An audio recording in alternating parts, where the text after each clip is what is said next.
हे महत्त्वाचं आहे. Interaction among living and non living factors together form an ecosystem. म्हणजे आपल्या पर्यावरण आणि सजीवांच्या मध्ये जे आंतरक्रिया आहे त्याच्याने ती सगळी परिणाम होतात किंवा इकोसिस्टम मध्ये बघा. आता एक कोंबडीचा आहे ते आपल्याला उदाहरण दाखवतो. तो अंडी खात येतो, तो सुदृढ होतो, बरोबर. आता पुढचा हा आहे ना सेकंड, आपण क्रमाने 4च व्हिडिओ आहेत पहा.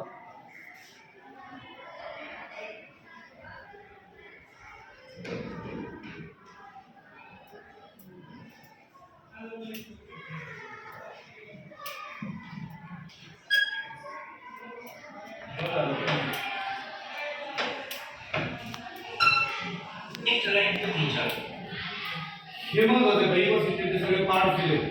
काय काय याच्यामध्ये एक मिनिट थोडंसं बॅक घेऊन थोडंसं बॅक घेऊन बघूया.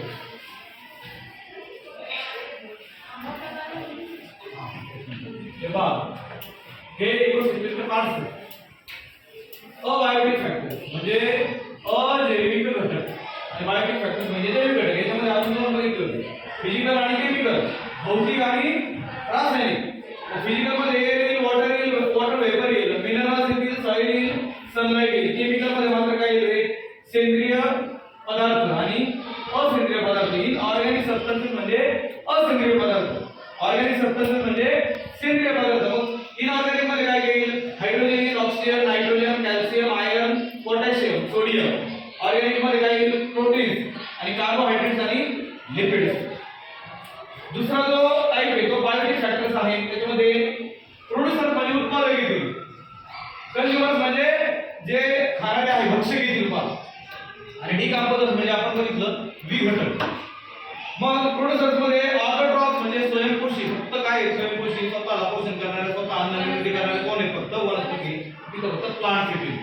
आणि कंझ्युमर्स म्हणजे मग त्यात सगळे आपण आलो काय, ॲनिमल्स मध्ये मग प्रायमरी कंझ्युमर प्रथम भक्षक, सेकंडरी कंझ्युमर, टेरिटरी कंझ्युमर, आणि डिकंपोजर्स फक्त कोण करते, मायक्रोब्स फक्त डिकंपोजिशन करतात प्रत्येक घटकाचं. पुढे पहा, how these components interact with each other. Interaction कशी होते पहा, इंटरॅक्शन कशी होते यांच्यामध्ये. Living organisms need different types of abiotic factors, and they have different capacities to adapt with those abiotic factors. Some microbes need oxygen, but some don't. हे microbes आहे. Some plants need more sunlight. Some grow well in shade. Each and every abiotic factor like air, abiotic factors आहे. soil, sunlight, temperature, humidity, etc. affects the biotic factors in the ecosystem. या सगळ्या गोष्टी ह्यांच्यावरती परिणाम करत असतात, बरोबर आहे का. Abiotic या खाली तर आहे त्याच्यावरती. decide which biotic factors will survive in it and what will be their level. The proportion of abiotic factors in an ecosystem is always changing as biotic factors सगळे एकत्र आहे. एअर मध्ये सगळे मिक्स आहे. Hydrogen, nitrogen, oxygen, carbon dioxide सगळे mix आहे. affects abiotic factors as well as other biotic factors around it. हे पहा, एकमेकाला ही सायकल आहे भक्षकाची.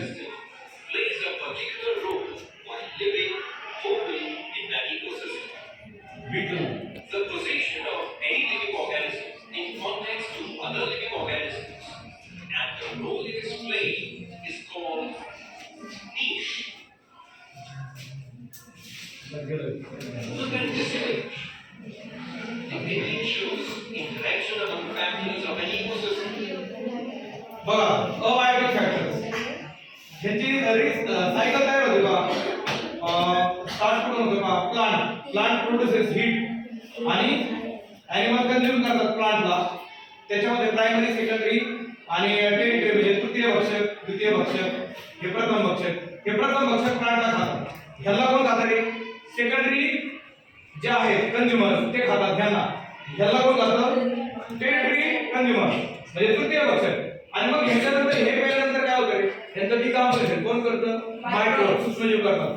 बायोटिक फॅक्टर मध्ये येतात ते. परत हे काय करतात, हीट रिलीज करतात आणि ह्याच्यापासून परत अबायोटिक फॅक्टर म्हणजे हे सगळं जमिनीमध्ये सगळं काढलं गेल्यानंतर ह्याच्यापासून परत काय तयार होतो, CO2, nitrogen, water, minerals etcetera असं तयार होतं. येते का लक्षात.